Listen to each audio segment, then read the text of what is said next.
안녕하세요. 성경인물 산책 윤미진입니다.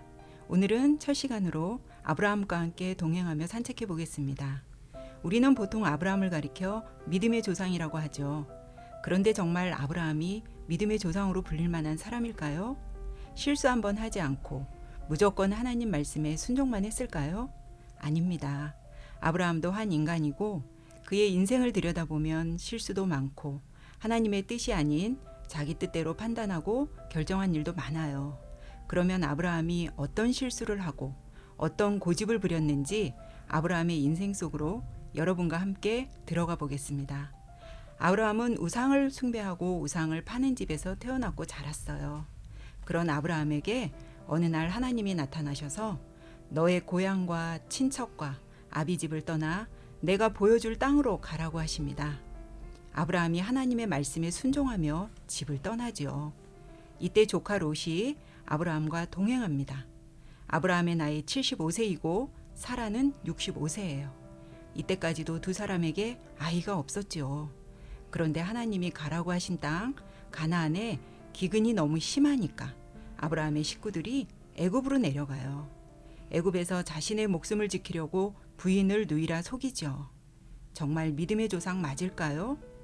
세월이 흘러 어느덧 아브라함의 나이 85세가 됩니다. 하나님이 아브라함에게 자식과 땅을 주겠다고 말씀하시면서 언약을 맺으시죠. 이 당시의 언약 방법은 동물을 반으로 쪼개서 서로 마주보게 하고 언약을 한 두 사람이 그 사이로 지나갑니다. 만일 한 사람이 언약을 배반하게 되면 지금 동물이 쪼개어진 것처럼 죽게 될 것이라는 것을 보여주는 거죠. 좀 끔찍하죠? 하나님의 약속을 믿고 하나님이 주신 땅에서 순종하며 살아가지만 자식이 생기지 않자 불안해진 사라가 자신의 여종 하갈을 통해 이스마엘이 태어납니다. 그로부터 13년 동안 하나님은 아브라함에게 나타나지 않으셨어요. 아브라함 나이 99세에 드디어 하나님이 나타나셔서 말씀하십니다.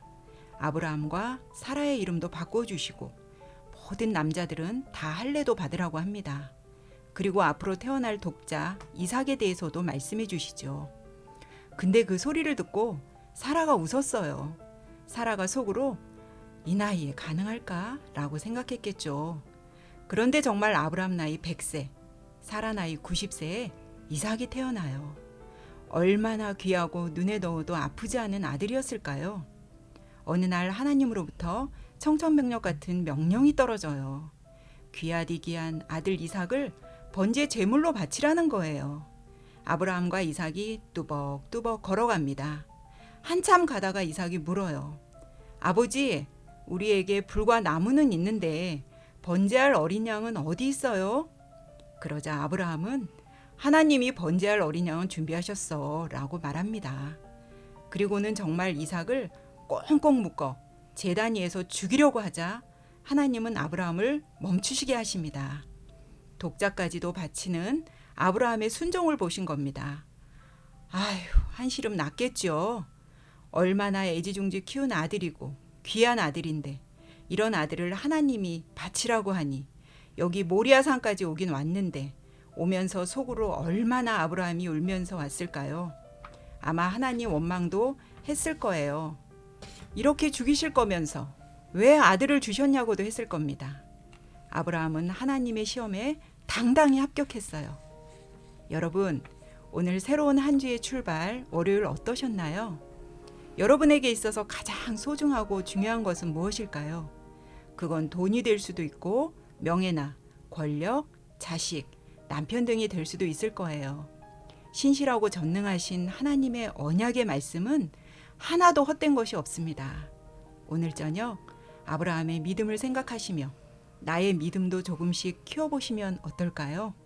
성경인물 산책 윤미진이었습니다.